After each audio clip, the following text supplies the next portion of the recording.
Formello, 30 km au nord de Rome, c'est ici que s'entraîne la Lazio. Un club que l'on a découvert en France il y a 19 ans contre le Racing Club de Lens, justement.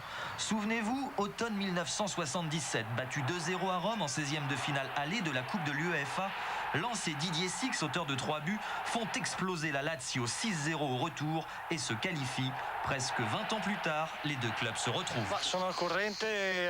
Je suis bien sûr au courant de ce triste épisode de l'histoire du club. C'est la plus lourde défaite jamais subie par la Lazio en Coupe d'Europe et j'espère bien que nous prendrons une revanche sur cette humiliation.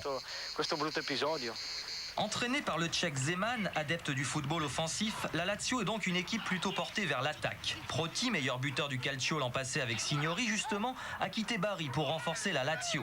Attention à ce duo et à Fuser, c'est lui, international italien, qui évolue au milieu. La défense, bien que composée de Nesta, présent à l'Euro avec l'Italie, de Chamot, international argentin, et de Fisch, le sud-africain, est sans aucun doute le point faible de l'équipe.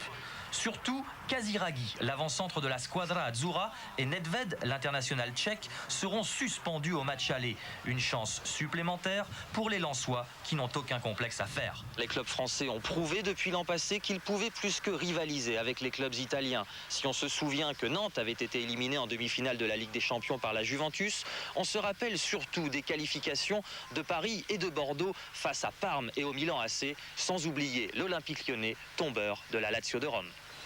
Oui, et là, Vincent, il nous a donné envie de les revoir, ces fameux buts du match Lens-Lazio de Rome. Et on va les revoir. Donc, c'était le 2 novembre 1977, 16e finale retour.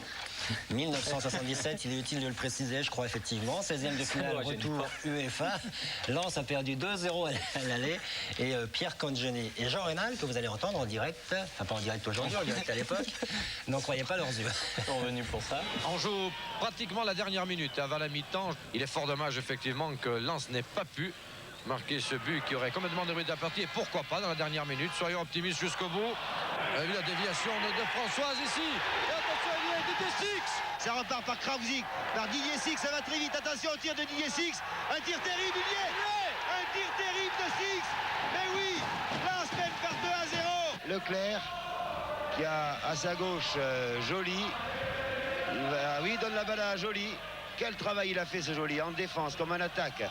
Il a vraiment une santé terrible. Attention Bouzira, tout seul qui marque. Eh oui, un but de Bouzira. Alors là, Thierry et Pascal, les commentaires de Jean Rénal et Pierre Cangeni se sont évaporés dans le temps. Ça, c'est le but qu'on a vu tout à l'heure, vous vous souvenez, le 4e pour Lens. Et miracle, on retrouve l'ami Jean. Toujours du côté de Lens par Elie. Elie qui lui aurait mérité au moins un but. Il a tiré 2 fois sur les poteaux. Toujours Elie qui a la balle alors que Françoise est présent au centre. On cherche Djebali qui tire. Et voilà, un 5e but. C'est fantastique. C'est Djebali qui a marqué. Voilà, et on perd à nouveau les commentaires. Il va y avoir un 6e but, 5-0, donc 6-0 au score final. Dernier but marqué par Djebali, on va le voir. Alors je vous rappelle les noms des héros de la soirée. Il y avait Tempet, Hopquin, Joly, Flack, Leclerc, Six, Bouzira, Kravzik, Marx, Françoise, Six, Elie et l'auteur du dernier but, Djebali.